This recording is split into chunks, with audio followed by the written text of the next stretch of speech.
Stop writing. All of you come here. Ku zo kun siyan. An ce mu. Iya ni sawo ya matan sun siyan. Yau mata kun yi goshi. Ni mata na mata siya. Mata ne siya.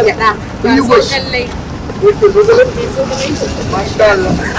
Mata mun sai wani turo mu wata aya take kaca. Aya ce ga daɗi ga garɗi ga manto musamman ka sa ta a baki ga suka bi suka ji ta switch off. Wannan siyasa siya na gun gargi da garu ga uwana na sa'u. aya yake Wannan ba zai taba siyarwa ba wallahi. Shi yasa kuma ma san bakin tiye. ta zama ma da baki Kai. wake sai tatte ne ki wannan kowa ya caji ne ko ne ran jana. Dan uwanka dan uwana sa'u ne ran da rijalu. Yawwa ke zo wurin da ne ko me mai. Oke me guli guli. Wannan ke da marmaro da tubus. Oke hadda tubus. Ke ma tubus ci. Kai, idan rumu biyo.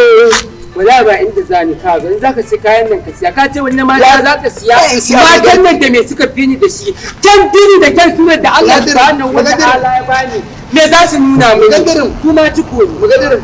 sun lura ita ya ce kunya ma baka ci ba Ai sun da kake ne Allah gaba ɗaya bai siya.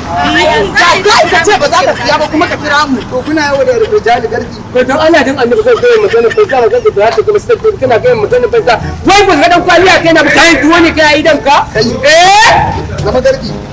Kai?